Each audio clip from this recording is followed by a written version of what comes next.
జిల్లాలో ఏపీ నీటి దోపిడీ మొదలైందని సీఎం రేవంత్ రెడ్డి అన్నారు. బీఆర్ఎస్ కృష్ణా ప్రాజెక్టులను సకాలంలో పూర్తి చేసి ఉంటే నేడు ఈ పరిస్థితి వచ్చి ఉండేది కాదన్నారు. కృష్ణా నదీ జలాలపై పవర్ పాయింట్ ప్రెజెంటేషన్లో సీఎం ఈ వ్యాఖ్యలు చేశారు. 10 ఏళ్లలో ఒక్క ప్రాజెక్టు కూడా కేసీఆర్ పూర్తి చేయలేదని రేవంత్ మండిపడ్డారు. తెలంగాణకు మరణ శాసనం రాసింది కేసీఆర్ అని ఫైర్ అయ్యారు. మరణ శాసనం రాసే హక్కు ఆయనకు ఎవరిచ్చారని రేవంత్ రెడ్డి నిలదీశారు. గతంలో చిన్నారెడ్డి నుంచి సూచనలు చేస్తే ఆయన అవమానించారని ఆగ్రహం వ్యక్తం చేశారు. కృష్ణా నీటిని రాయలసీమకు వదిలేసే హక్కు కేసీఆర్కు ఎవరిచ్చారని, ఆయన రాయలసీమకు పాలేగాడిగా మారారా అని అడుగుదామంటే అసెంబ్లీలో అడుగు పెట్టడం లేదన్నారు. చనిపోయిన పార్టీని బతికించుకోవడానికి ఇప్పుడు నీళ్ల సెంటిమెంట్ రేపుతున్నారని ఫైర్ అయ్యారు. కృష్ణా విషయంలో కేసీఆర్ ఆ పార్టీ చేసిన ద్రోహానికి 100 కొరడా దెబ్బలు కొట్టారని సీఎం రేవంత్ రెడ్డి వ్యాఖ్యానించారు.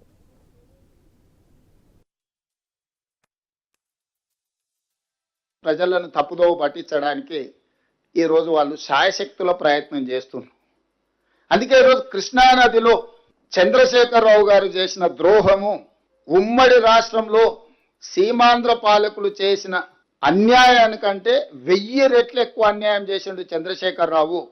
నిజంగా ఒకవేళ అనాల్చి వస్తే, ఒకవేళ ఇట్లాంటి తప్పులు చేసినందుకు వాళ్ళని ఒక్క కొరడా దెబ్బ కొట్టాల్సి వస్తే చంద్రశేఖరరావు గారిని 100 కొరడా దెబ్బలు కొట్టాల్సింది కృష్ణానదిలో మనకు చేసిన ద్రోహానికి. ఈ రోజు ఎదురుదాడి ఎట్లా అంటే ఇంకా అడ్డు అదుపు లేదు, వాస్తవాల ప్రాతిపదిక లేదు. కాబట్టి ఈరోజు కృష్ణానదిలో నీళ్ల కోసము, తెచ్చుకోవాల్సిన నీటి కేటాయింపుల కోసం మేము పూర్తి పెద్ద ఎత్తున ప్రయత్నం చేస్తుంటే ఈరోజు బురద జల్లుతుండ్రు. వారి నిర్ణయం వల్ల నీళ్లు ప్రాజెక్టులు ఆలస్యం అవడం, తద్వారా నీళ్లు వినియోగించుకోకపోవడం, ఈరోజు శ్రీశైలం బ్యాక్ వాటర్స్లో వాళ్ళు తరలించుకోపోవడానికి అవకాశం ఇవ్వడం వల్ల కంప్లీట్గా పవర్ ప్రాజెక్ట్స్ కూడా డిఫంక్ట్ అయిపోతున్నాయి. ఈరోజు 1000 కోట్ల రూపాయలు ఖర్చు పెట్టినా కూడా ప్రాజెక్టులు కట్టలేం. ఏ రకంగా చంద్రశేఖరరావు గారు బేసిన్లు లేవు, బేసిజాలు లేవు అని చెప్తాడు? ఎవరిచ్చిండ్రు ఆయనకి అధికారం?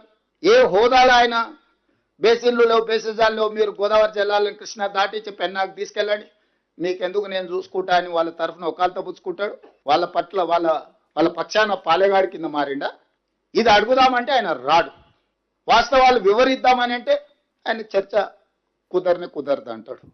పిల్లలు వచ్చో అన్ని చిల్లర మాటలు మాట్లాడతారు. ఇటు తిప్పితే అటు తిప్పితే అట్లాంటి మాటలకు చాలా మంది ఉన్నారు సమాధానం చెప్పడానికి. కాకపోతే ప్రభుత్వం నడుపుతున్నాం కాబట్టి ఒక విధానం.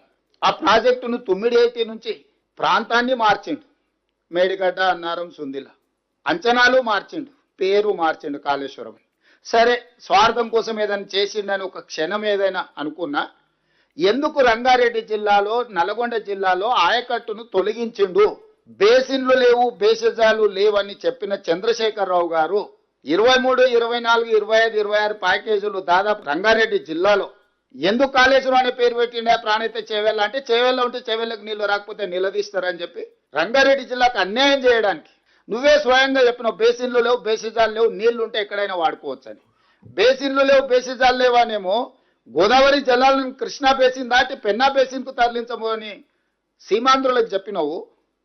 కానీ కృష్ణా బేసిన్ కానుకోనున్న, గోదావరి బేసిన్ కానుకోనున్న కృష్ణ ఉమ్మడి రాష్ట్రంలో స్పష్టంగా చట్టంలోనే పెట్టిండ్రు అన్నాడు.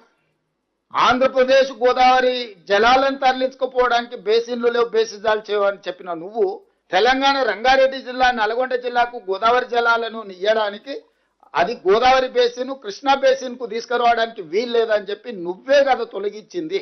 దీనికి మీరు సమాధానం చెప్పాలి కదా చంద్రశేఖరరావు గారు. తెలంగాణ జాతిపితనని పదే చెప్పుకోవడానికి ప్రయత్నం చేస్తావు కదా, ఎందుకు వీటిని తొలగించినవు? పశ్చిమ గోదావరి జిల్లాలో జడ్పీటీసీలు వైసీపీకి ఝలకిచ్చారు. జంగారెడ్డిగూడెం, తాడేపల్లిగూడెం జడ్పీటీసీలు పోల్నాటి బాబ్జీ, ముత్యాల ఆంజనేయులు జనసేనలో చేరిపోయారు. వీరికి కండువా కప్పి జనసేనలోకి ఆహ్వానించారు deputy CM Pawan Kalyan. Attili, Peravali, Kukkunuru YCP జడ్పీటీసీలు కూడా రాజీనామా బాటలో ఉన్నట్టు తెలుస్తోంది.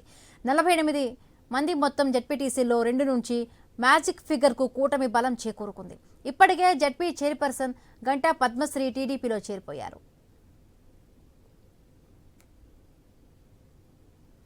తెలంగాణకు ఎరువుల కొరత తీరుస్తామని కేంద్రం హామీ ఇచ్చినట్టు రాష్ట్ర ప్రభుత్వం వెల్లడించింది. తాజాగా ఢిల్లీ పర్యటనలో కేంద్ర మంత్రి జేపీ నడ్డాను కలిసి సీఎం రేవంత్ విన్నవించిన తర్వాత ఈ ప్రకటన చేసినట్టు తెలిపింది ప్రభుత్వం. తెలంగాణకు అవసరమైన మేరకు ఎరువుల సరఫరా ఉండేలా చూసుకోవాలని సంబంధిత అధికారులను కేంద్ర మంత్రి ఆదేశించారని వెల్లడించింది. యూరియాను వ్యవసాయేతర అవసరాలకు మళ్లించకుండా రాష్ట్రంలోని వివిధ జిల్లాలకు సమానంగా ఎరువులు పంపిణీ అయ్యేలా చర్యలు తీసుకోవాలని సూచించారంది ప్రభుత్వ వాదన. ఇదే సమయంలో తెలంగాణలో యూరియా వినియోగం పెరుగుతూ ఉండడంపై కేంద్ర మంత్రి నడ్డా ఆందోళన వ్యక్తం చేసినట్టు తెలిపింది సర్కార్. రసాయన ఎరువుల అధిక వినియోగాన్ని తగ్గించి సేంద్రియ సహజ వ్యవసాయాన్ని ప్రోత్సహిస్తే కేంద్రం ప్రణామ్ పథకం ద్వారా రాష్ట్ర ప్రభుత్వాలకు ప్రోత్సాహకాలు అందనున్నట్టుగా పేర్కొంది.